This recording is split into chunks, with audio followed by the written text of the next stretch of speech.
अस्सलामुअलैकुम दोस्तों, मैं हूं सैयद अली और आप देख रहे हैं सब कुछ सीखो यूट्यूब चैनल।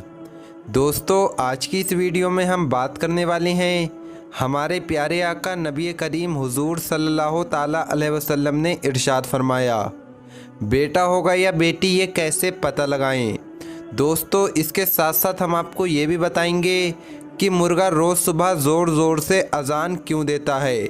जब वो ज़ोर ज़ोर से बोलता है तो लोग बोलते हैं कि वो अज़ान दे रहा है, तो वो ज़ोर ज़ोर से अज़ान क्यों देता है। दोस्तों, इसके साथ साथ हज़रत अली ने फरमाया कि मर्द एक वक्त में 4 शादियां कर सकता है, लेकिन औरत एक ही वक्त में 4 शादियां क्यों नहीं कर सकती। तो दोस्तों, वीडियो शुरू करने से पहले अगर आप हमारे YouTube चैनल पर नए आए हैं तो चैनल को सब्सक्राइब करके बेल आइकन ज़रूर दबा दें। इस वीडियो को लाइक भी ज़रूर करें और ज़्यादा से ज़्यादा शेयर करके अपने कुछ करीबी लोगों तक ज़रूर पहुंचाएं। तो चलिए वीडियो शुरू करते हैं। दोस्तों, सबसे पहले हम आपको बताते हैं कि ये कैसे पता लगाएं बेटा होगा या बेटी। दोस्तों, जैसा कि कुरान शरीफ में बेटे और बेटियों के पैदा होने के बारे में अल्लाह ताला का फरमान है कि वो जिसे चाहे बेटे दे, जिसे चाहे बेटियां।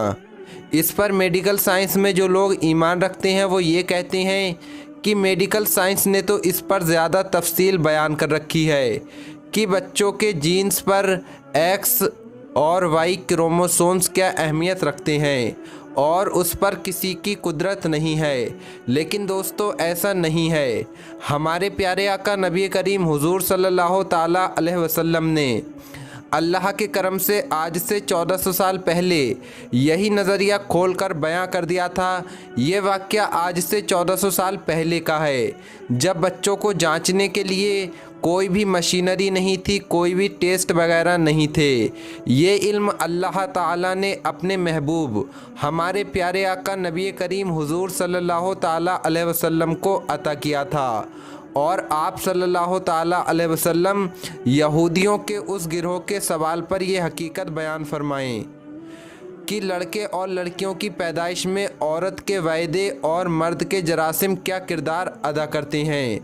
दोस्तों, सही बुखारी में है कि यहूदियों ने इस्लाम कबूल करने के लिए हुजूर पाक सल्लल्लाहु ताला अलैहि वसल्लम से ऐसे सवालात किए, जिसमें एक सवाल ये भी था कि अब हम पूछते हैं कि औरत और मर्द के पानी की क्या कैफियत है, और कभी लड़का पैदा होता है और कभी लड़की। हुजूर पाक सल्लल्लाहु ताला अलैहि वसल्लम ने फरमाया, सुनो, मर्द का पानी सफ़ेद और गाढ़ा होता है और औरत का पानी पतला और जर्दी माइल होता है।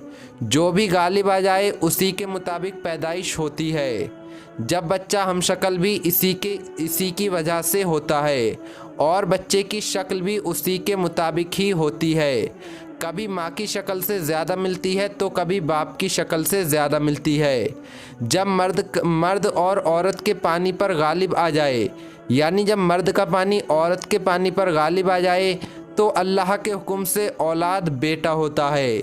और जब औरत का पानी मर्द के पानी पर गालिब आ जाए तो अल्लाह के हुक्म से औलाद लड़की होती है। दूसरी हदीस के अल्फाज ये हैं कि जब मर्द का पानी औरत के पानी पर सबकत कर जाता है तो लड़का पैदा होता है, और जब औरत का पानी मर्द के पानी से सबकत ले जाता है तो लड़की होती है। ये जवाब सुनते ही यहूदियों के सरदार ने इस्लाम कबूल कर लिया। ये रसूल अल्लाह सल्लल्लाहु ताला अलैहि वसल्लम के प्यारे सहाबी हज़रत अब्दुल्ला बिन सलाम थे, जो हमारे प्यारे आका सल्लल्लाहु ताला अलैहि वसल्लम का ये जवाब सुनकर कलमा पुकार उठे थे।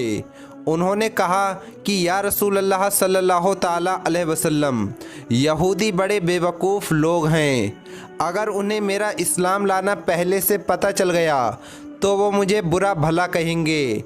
आप ज़रा पहले इन्हें कायल कर लीजिए। उसके बाद जब हुजूर पाक सल्लल्लाहु ताला अलैहि वसल्लम की खिदमत में यहूदी आए तो रसूलुल्लाह सल्लल्लाहु ताला अलैहि वसल्लम ने पूछा कि अब्दुल्ला बिन सलाम तुम में से कैसे शख्स हैं।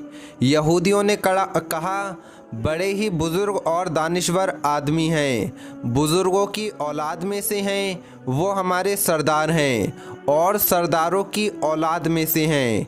हुजूर पाक सल्लल्लाहु ताला अलैहि वसल्लम ने फरमाया, अच्छा अगर वो इस्लाम कबूल कर लें तो तुम्हें इस्लाम कबूल करने में कोई तहम्मुल तो नहीं? यहूदी कहने लगे, आऊज़ु बिल्लाह आऊज़ु बिल्लाह, वो मुसलमान ही क्यों होने लगे? हज़रत अब्दुल्ला बिन सलाम जो अब तक छुपे हुए बैठे थे बाहर आ गए और ज़ोर से कलमा पड़ा।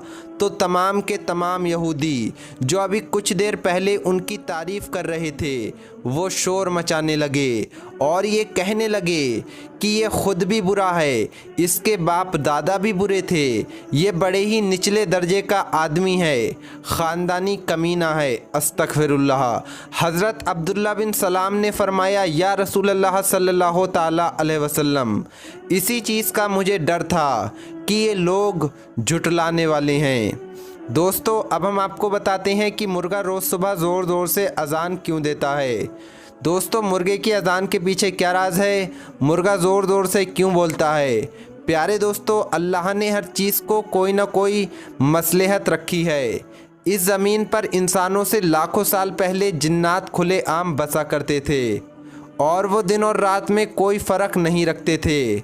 जब अल्लाह ने चाहा कि इंसान को इस ज़मीन पर भेजा जाए तो जिन्नातों पर यह हुक्म नाफिज किया कि वो रात के लिए महदूद हो जाएं, और बिल आखिर जब उन्होंने इस बात को तस्लीम ना किया तो फरिश्तों और जिन्नातों की एक जंग हुई जिसमें जिन्नातों की ताकत को महदूद करके कम कर दिया गया। उस वक्त ये परिंदा आसमान में उड़ता था। अल्लाह ने इस परिंदे को चुना और इसके उड़ने की ताकत को कम करके इसकी आवाज़ को और भी ज़्यादा बुलंद कर दिया ताकि इसकी आवाज़ दूर दूर तक जाए, और इसको ये ज़िम्मेदारी दी कि ये ज़मीन पर रहे, और जब जब रात इख्तिताम को जाए, दिन करीब आने लगे, तो अपनी आवाज़ से ये हुक्म नाफिज करे कि जिन्नात का वक्त ख़त्म हुआ और इंसान का शुरू। और अल्लाह ने इस परिंदे की आँखों में कुव्वते कलाब भी रखी है। ये फरिश्तों और जिन्नातों को देख सकता है। जब जब ये किसी जिन को देखता है तो बुलंद आवाज़ से कहता है कि जाओ यहाँ से, यहाँ इंसान बसते हैं। याद रखना, अगर किसी इंसान पर जिन का हुलूल होने लगे तो उसके करीब करके इस परिंदे की आवाज़ को सुनाया करो, क्योंकि इस परिंदे की आवाज़ में अल्लाह ने इतनी हैबत रखी कि इससे जिन्नात भी पनाह मांगते हैं, दूर भागते हैं।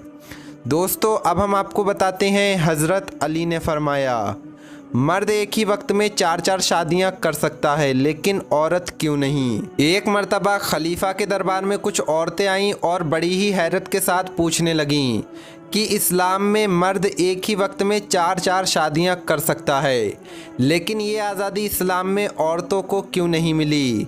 औरत एक ही वक्त में 4-4 शादियां क्यों नहीं कर सकती? बहुत गौर व फिक्र के बाद सब इधर उधर देखने लगे और कोई भी इत्मीनान बख्श जवाब नहीं दे पाया। तो इतने में हज़रत इमाम अली को बुलाया गया और यही सवाल हज़रत इमाम अली की खिदमत में पेश किया गया। हज़रत अली ने जब सवाल सुना तो अपने ग़ुलाम कंबर से कहा कि कंबर, एक पानी का बर्तन लेकर आओ।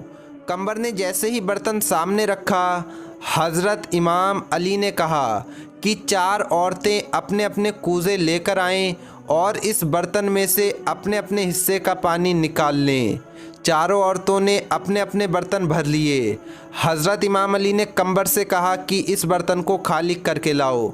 बस खाली करके जैसे ही बर्तन सामने रखा गया, हज़रत अली ने फरमाया, अब जो तुम्हारे हिस्से का पानी है वो सारा पानी इस बर्तन में डाल दो। उन औरतों ने अपने हिस्से का पानी बर्तन में डाल दिया। इतना होना था कि हज़रत इमाम अली ने फरमाया कि अब जो जो पानी तुम्हारा था वो पानी इस बर्तन से ढूंढ कर अपने पास रखो। वो हैरत से हज़रत इमाम अली से कहने लगी, या अली, अब तो सारा पानी मिल गया है, इसकी पहचान नामुमकिन है। तो बस हज़रत इमाम अली ने फरमाया कि तुम अपने हिस्से का पानी नहीं पहचान सकती तो बताओ, जब चार चार शौहर रखोगी तो अपनी औलाद कैसे पहचानोगी? अपने बेटे को क्या बताओगी कि उसका बाप कौन है? वो औरतें नज़रें झुकाने लगीं और कहने लगीं, या अली, हमें हमारा जवाब मिल गया। मेरे प्यारे प्यारे दोस्तों, आप ज़रा खुद सोचिए, जब मर्द 2 या 3 या 4 शादियां करता है तो पैदा होने वाली औलाद का पता चल जाता है कि उसका बाप कौन है और माँ कौन है। लेकिन अगर औरत यही करेगी तो माँ का तो पता चल जाएगा लेकिन बाप का पता नहीं चलेगा।